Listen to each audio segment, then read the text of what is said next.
Tupac would have loved my song. Right now, he's in heaven like, man, that nigga hard. He like that nigga hard, but because no one supports your coast. I mean, no one made Biggie Must Die from New York, did they? Who the fuck even know what happened to Biggie?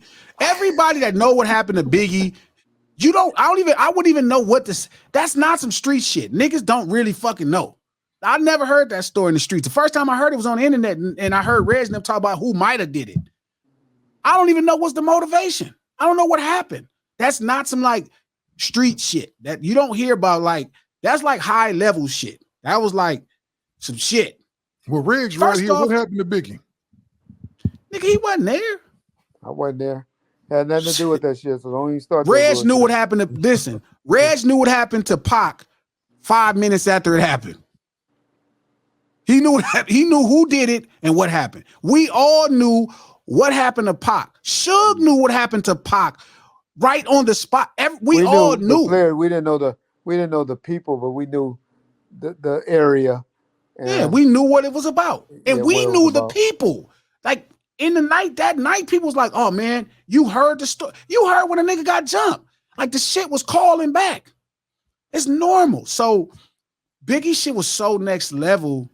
You know what I mean? That it was like, that was like a real hit. That's not like no upset nigga that just got into a fight. That's like somebody knew what they was doing.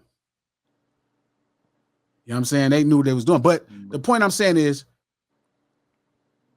Tupac understood what Suge was able to do with Snoop. He knew if he got next to Snoop and saying the shit he was saying, it was over. He knew it. Because when you heard it, he was like, oh shit.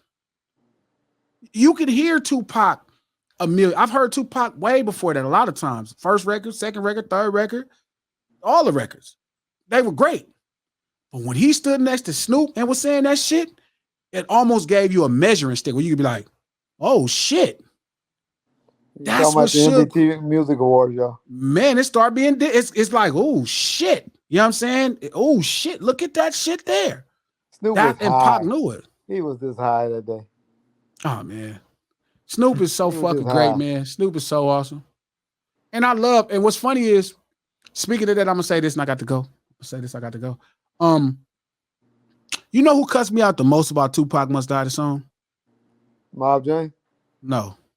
James actually just explained to me he explained to me in the most simplest voice and told me how it hurt his feelings and you know how it was like digging him. Like that actually probably made me feel the worst. When he described it to me, I was like, damn, that do sound fucked up. Like I didn't even think about it like that. But you know who cussed me out the worst? The nigga who Pac talked the worst about. Dre. Oh, really?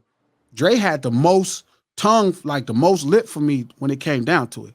Oh man, he talked shit. Corrupt really fucking laid into you. But he was like drunk. But he was. I was here when Corrupt was going. Always drunk. I was here when Corrupt was going fast. So when OG drunk, like I'm not really. I'm like, oh, he drunk tripping. You feel me? But Dre really tried to make me feel bad. Like I mean, he was like, man, why the fuck would you do that? I'm like, do what? Cause like, what's the problem? Man, why are you saying fuck this nigga? I didn't say fuck Tupac. Nigga, who the fuck would say fuck Tupac? Like, what are you talking about? Like, he just did not, it was no matter what the song was about, how I told him, like, yo, the song is not negative towards Tupac in no way. It's not disrespecting his legacy. It's not disrespecting him. It's telling a gangbang story that he happened to be involved in. It didn't matter, Reg. The nigga wanted me to apologize. I'm looking at that nigga like, nigga, you didn't slap Deep Orange. You didn't fuck Easy. All this crazy shit. You want me to apologize about making a... And he was serious, Reg. It wasn't nothing. He was so serious. He talked to me like my grandfather or something, bro. He was like, yeah, so listen, Glasses. This shit is not cool. I'm like, Doc, cause you almost said, how you telling me about what's cool? I'm thinking to myself like, nigga, what? And I'm listening, and he gave me the most shit about it. I told you, Quick and Dre hates the drama. Well, how the fuck is they always dissing the shit out of somebody? I know, huh? Ain't that a bitch? That's what killed me with all these niggas. These niggas be mad at me about my ideas.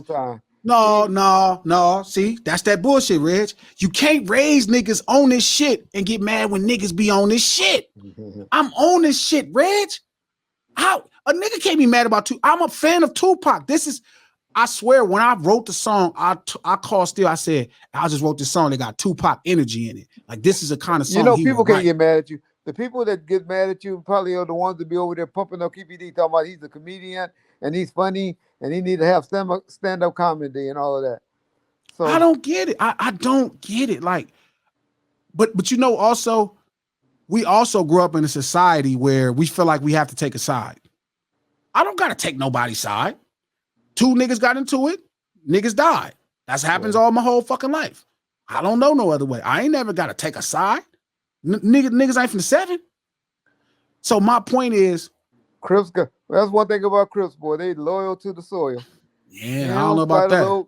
All of them, they say the same stuff. Man, check this out. Spider from East Coast. I'm from 7th Street. We got the 7s in common. That's the 7s. 7. Most 7s than that. So I don't feel like I'm taking Baby Lane's side or picking Baby Lane, and I don't. You did. How? You did. I didn't make Baby. Listen. You did it from his point of view. Kind of biased, bro. Because every last person had told the story from Tupac's point of view. The story has always been told as some nigga that just was a hater, that was jealous, did this. That's the only story. I think people was more upset because there was some inaccuracies in the video. Oh, and it made me like he was showing a little but you have to make it a little inaccurate, because if you actually say that, if I go out of my way to say, hey, nobody took Trey Chain, it really looked bad. He didn't take Trey Chain. That's not the point.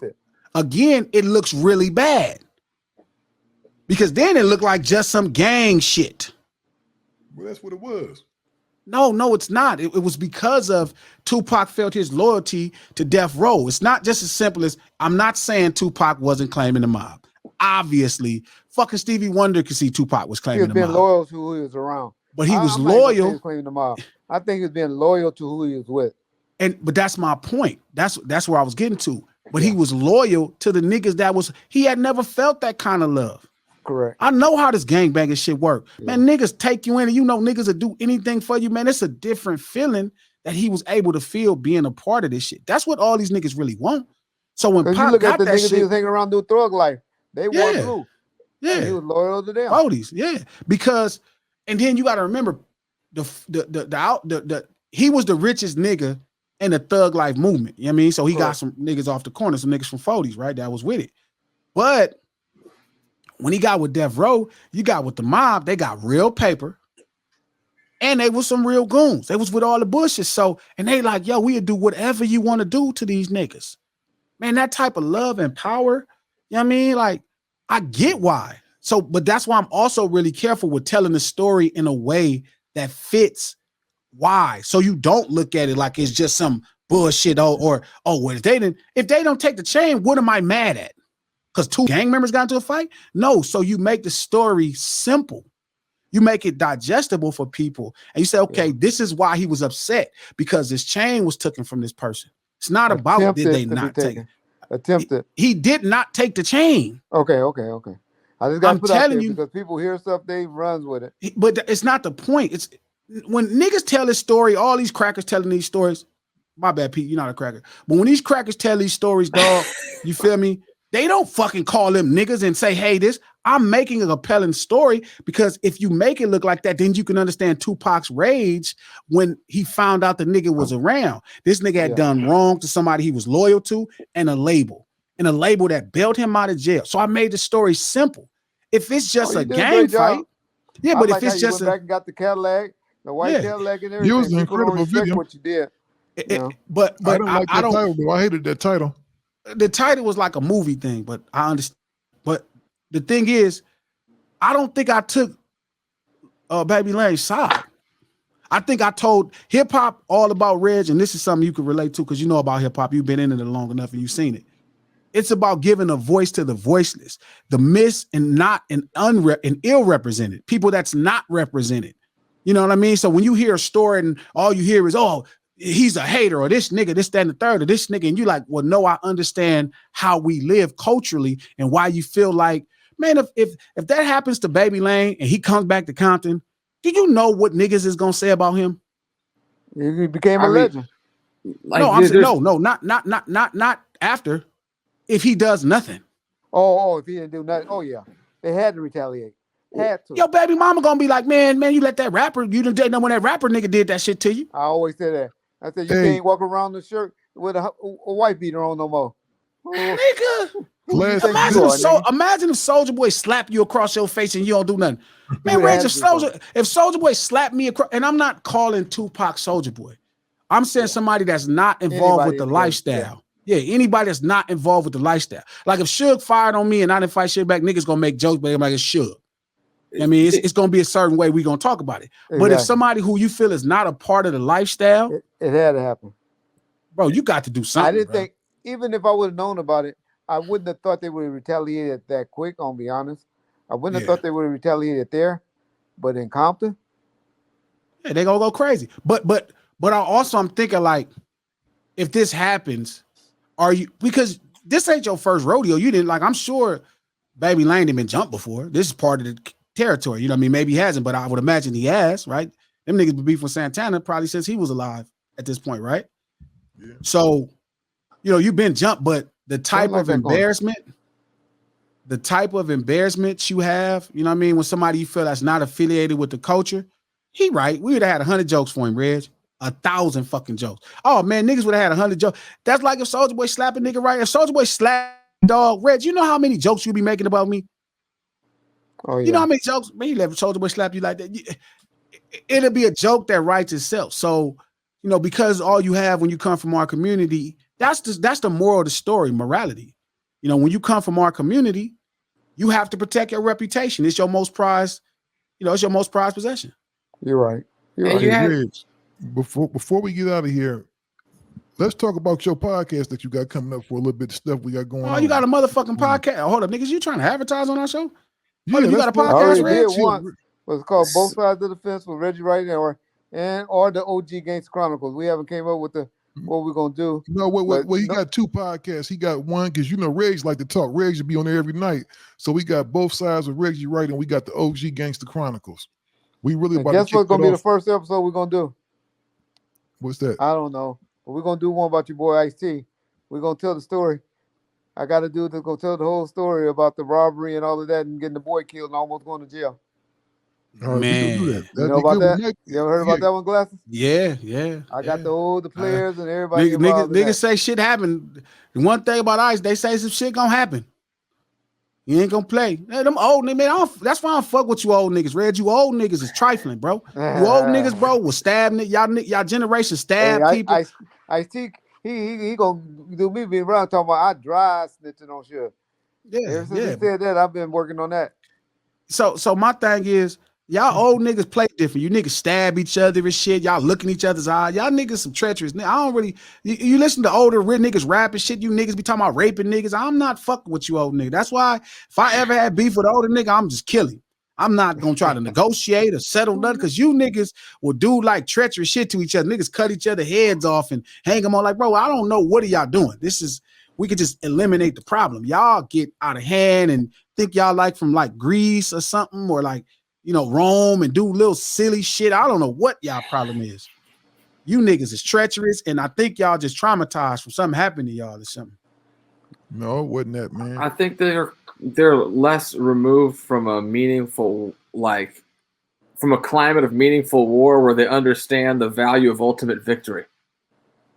I don't even know if ultimate victory. Them niggas be raping each other and shit. Them niggas different. And it's an ultimate victory. That nigga Dub C got a song talking about raping somebody with a hanger. I was like, first off, why are you sticking so much somebody's ass that you got an issue? Wu-Tang was rapping about smoking sherm and shit and all kind of crazy shit. I don't know. Them older niggas is different. But that's it, man. No ceilings up in this motherfucker. Good looking out, Reg. Make sure y'all check out that Both Sides of the Fence. Reg, I want to hear some fucking police stories. You was a fucking police. So I want to hear some, and I want you to tell on yourself. I don't want you to tell on everybody else. Now I want you to tell me that time you took that 3 birds from one nigga or something, or you let the wrong nigga off. No dirty shit like that. I need both sides of the fence. So why you trying to get my nigga indicted on this shit? No, because Red's gonna tell me everything Daz did, Snoop did, Suge did. Tell me what you did. That's what'd be dope. Because Reg can really talk about fucking up and also fucking up. Both ways. If I'm telling it, that mean I was there. I know, but now I need you. So you was there with yourself. So I want to know the time when you tried to arrest that hooker and she gave you some pussy. So I want to hear all them stories that you got. Reggie, a married man, and his wife probably. Okay, I want to hear about when the woman offered you some pussy and you had to think about it and turn it down. It had to be somebody fine. Somebody tried to almost corrupt you. Nobody's uncorruptible. This is horrible, man. That's no. No, I want to hear Reggie. I want to hear Reggie talk about the times he was corrupted before he stopped his job. That's what I'm hearing both sides. I just got out of prison. They shouldn't even put you in prison for that. You should sue him right now. That shit legal now. Ain't that some shit? Exactly.